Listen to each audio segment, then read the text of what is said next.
Bom, continuando aqui nossa série de mensagens, hoje o título hoje, né, ou o pecado oculto hoje que nós iremos tratar é o pecado oculto da vaidade.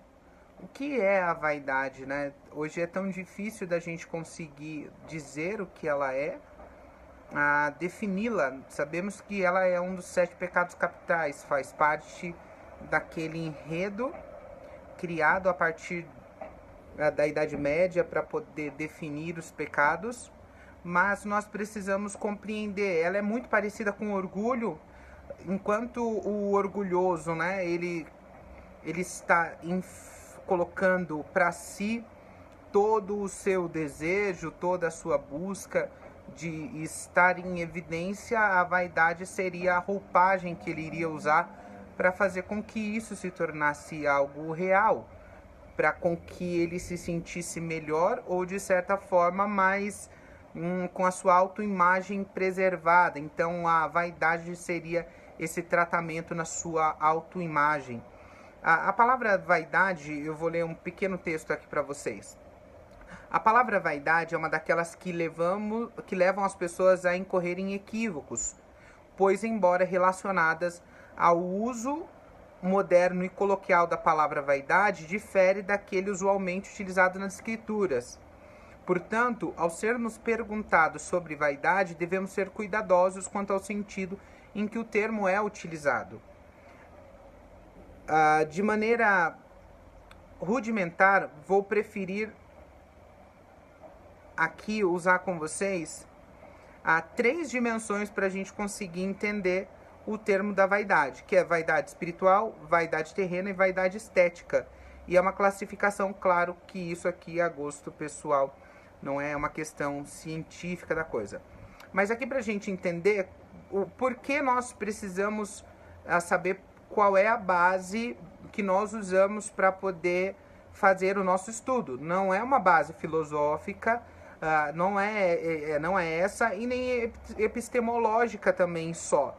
Nós entendemos o contexto geral, nós estamos olhando a partir das escrituras, o que a escritura tem para ensinar a mim e a você. Como cristão, nós incorremos a ela e incorremos nos textos em que ela demonstra para mim e para você qual é a nossa responsabilidade, qual é a nossa relação com o tratar com as palavras específicas. Então, quando eu penso aqui na vaidade, nós precisamos entender que modernamente ela pode ser definida como uma preocupação exagerada com a aparência manifesta de várias maneiras, de se vestir, de se pentear, uso de maquiagens e adorno. É isso que as pessoas costumam entender como vaidade. Mas, biblicamente, vaidade não é isso. Nos termos hebraicos, a gente tem, no hebraico, aven e shá, e no grego, kenos e matoloiotes. Não sei se é assim que pronuncia, então me desculpa a pronúncia. Mas essas palavras que são as palavras traduzidas por vaidade, e elas denotam mais uma ausência de utilidade, ou seja, caracterizada com aquilo que é de vazio de significado ou não atinge os seus objetivos. Quando nós estamos pensando modernamente, a gente pensa que uma pessoa vaidosa é uma pessoa que se cuida. Ou quantas pessoas não já passaram nas nossas igrejas, enfim, durante muitos anos você foi a um culto chamado culto de doutrina, onde você ia aprender que a mulher não deve se vestir de forma elegante, que a mulher não deve se vestir de uma forma, usar adornos e todas essas coisas, porque eram tidas como vaidade. A gente está olhando ali dentro, isso é retirado do livro de Pedro, mas talvez o que nós não conseguimos entender é o que o texto realmente quer dizer, né? Porque em comparação a essa mulher de Pedro e a Sulamita, quando a gente pensa ela no livro de Eclesiastes, a gente vai ver uma distância, né, em tantas outras personagens bíblicas que utilizavam claramente disso para poder ser pessoas que mais bonitas, né? Utilizar disso que era possível no momento. Mas para nós, no nosso momento aqui de modernidade, é isso que é. Mas quando na realidade o que é a vaidade é quando nós estamos despreocupados com o que é útil. Nós estamos imersos nesse vazio, nesse caos, nesse lugar de sem sentido. Porque é o que o Eclesiastes, o pregador, já diria. Vaidade, tudo é vaidade. Então, quando ele está fazendo suas comparações, ele está dizendo, nada tem sentido. Então, essa vaidade é algo sem sentido, que nós precisamos entender que, normalmente, a Bíblia está dizendo é desse sentido. Quantas vezes a gente não está fazendo, vivendo coisas que não nos retribuirá nada, porque o que estamos fazendo é coisas sem sentido, sem significado. Estamos fazendo por osmose ou porque aquilo ali move de alguma forma com o nosso irmão, né, que está ali logo ao nosso canto, que é chamado de orgulho. Pare você, reflita um pouco. Nós temos também a vaidade espiritual, né? Eu vou dizer aqui, eu resolvi de certa forma chamar assim, porque nessa vaidade a gente encontra que as pessoas elas vão incorrer aos ídolos. Nesse momento a gente pode ver vários textos bíblicos, como 1 Samuel 12, 21, que vai dizer: não vos desvieis, pois seguireis coisas vãs, que nada aproveitam e tampouco vos podem livrar, porque vaidade são. Então, ele está mostrando aqui essa busca ao ídolo que nada pode fazer. Você está colocando um ídolo no lugar do seu Senhor, no seu coração, de forma sem sentido. Então, não vai conseguir atingir aquilo que promete. E isso vai fazer com que você esteja patinando na vaidade. É uma vaidade você não conseguir e você não querer viver aquilo que é real. Quando você quer sair do campo real para viver uma fantasia, você incorre muitas das vezes na vaidade. Salmos 31:6 também vai falar da mesma forma, né? Vai dizer que a vaidade são obras ridículas. No seu tempo, no seu castigo, virão a perecer. Não tem significado. O porquê eu estou fazendo isso se eu sei que isso não tem sentido? Se eu faço isso, se eu busco isso simplesmente com a intenção de viver ou fazer algo que é temporal, não tem resultado na eternidade, ou os meus olhos não estão nesse lugar onde é para sempre, aonde existe, onde é útil. Se os meus olhos não estão voltados para essa realidade, muito provavelmente meu coração é cheio de vaidade, tudo que eu faço nada mais é do que como correr atrás do vento. Também existe, em Jeremias também ele vai falar disso, além do ídolo, que de si mesmo nada é no mundo, os rituais religiosos também são inúteis. Aos que oferecem-lhe sacrifício, indignado, Paulo diz: Senhores, por que vocês fazem isso? Nós também somos homens como vós, sujeitos aos mesmos sentimentos, e vos anunciamos o Evangelho para que desta forma vos convertais ao Deus vivo, que fez o céu, a terra e o mar e tudo que neles existem. Vocês lembram que nessa passagem o apóstolo Paulo Paulo e Barnabé, eles são levantados na cidade como Júpiter e Mercúrio, alguma coisa assim. Eram dois deuses. São dois deuses que eles são levantados ali, que agora eu não lembro quais são. Mas eles vão dizer para as pessoas que não, que eles são humanos como essas pessoas. Então está mostrando aqui que muitas das vezes a gente está divinizando pessoas, e isso é vaidade. Colocar pessoas em lugares onde elas não devem estar de divindade. Precisamos entender que pessoas são falhos, são pecadores, sujeitos aos mesmos sentimentos que nós. Mas as pessoas hoje, nos nossos dias, como se demonstrassem que não tem tentação, não tem problema, não tem, se blindam, né, numa realidade ilusória, que essa ilusão dessa realidade onde a pessoa se esconde é uma vaidade. Ela está escondida, tentando camuflar a realidade em si, dentro de um buraco, dentro de uma situação que ela não consegue encarar de certa forma. Então, essa realidade que ela se esconde, isso daí é uma forma da vaidade estar ali dentro daquele coração. A nulidade está ali dentro, né?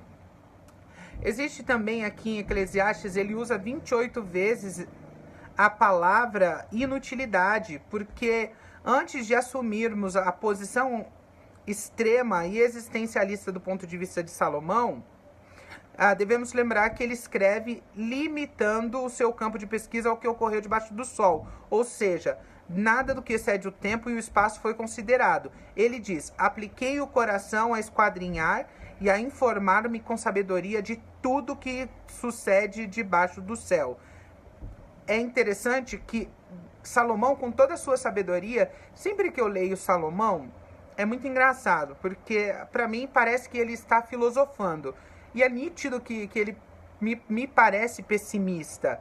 Ele está no fim da idade, olhando tudo que ele fez, quantos caminhos ele percorreu, quantas mulheres ele teve, quantos trabalhos ele conseguiu realizar, o que ele conseguiu fazer de que os outros reis de Israel não fizeram, as suas construções, seus tratados políticos, tudo isso ele fez. Mas quando ele se depara com tudo isso que ele fez, que agora, no fim da vida, aquilo ali não tem significado de nada, nós nos deparamos ali, evidentemente, com um Salomão que está dizendo para nós o verdadeiro sentido da vida. No final de Eclesiastes, ele vai nos ensinar qual é o sentido da vida, né? Então, essa futilidade, essa vaidade, essa vida sem sentido, sem significado, essa vida supérflua, essa vida sem compreensão real, essa vida do faz de conta, da aparência, ela é super criticada aqui dentro de Eclesiastes. É um dos pecados ocultos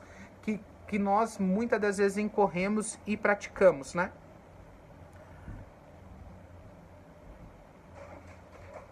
Nós também podemos pensar na estética. As escrituras dizem assim: enganosa é a graça e vã a formosura, mas a mulher que teme ao Senhor, essa será louvada. Entendida em seu contexto, a palavra vaidade aqui significa que a beleza da mulher é inútil para ela ser reconhecida como virtuosa. E aqui o texto está mostrando para a gente claramente das mulheres, mas nós podemos abranger para todas as pessoas, dizendo que a beleza por si só, ou o corpo por si só, ele não é capaz de fazer com que nós sejamos plenos. O apóstolo Paulo vai dizer que cuidar do corpo é bom, mas cuidar só do corpo e não cuidar da sua vida, também isso é uma problemática, porque isso encobre uma multidão de vaidade que está dentro da gente, porque na realidade o mundo que consegue interferir na nossa existência de forma geral, em toda a nossa área social, familiar, no trabalho, nos relacionamentos, é o nosso mundo espiritual. Por isso precisamos sair da vaidade, da nulidade, para que nós vivamos uma vida intensa, nós vivamos uma vida com sentido. E é interessante que a gente pode pensar aqui também que a formosura que está relacionada à beleza natural, nós precisamos entender que ela não é vista de forma negativa nas escrituras. Eu mostrei para vocês anteriormente. Por isso nós precisamos colocar no nosso coração que se isso daí molda, nosso exterior molda tudo quem somos, nós simplesmente seremos como se colocasse, Provérbios vai dizer, uma joia de ouro no focinho de um porco. Que assim a mulher formosa que não tem discrição, essa mulher que não se guarda, que ela não tem o seu jardim exposto, né? Como diria Isa Reis, aonde o parquinho de diversão do marido virou uma praça pública. A vaidade é condenável e se aplica por um vazio de significado e uma nulidade de propósito. Dessa forma, a idolatria é a essência da vaidade. Da mesma forma, a busca por significado nas coisas terrenas é vaidade inútil. E preocupar-se exageradamente com a aparência pessoal pode constituir-se sim vaidade. Por outro lado, prazer em Deus, o desfrute da criação com ações de graça e cuidado pessoal são, além de desejáveis mandamentos divinos. Então fica aqui essa reflexão sobre a vaidade. Será que há vaidade no nosso coração? Será que estamos com essa vaidade caminhando de mão dada com esse orgulho? Que o orgulho, então, ele quer fazer com que nós estejamos em evidência, e a vaidade é a roupa, talvez, que a gente usa para camuflar esse sentimento. Pense comigo, dá o seu feedback. Um forte abraço.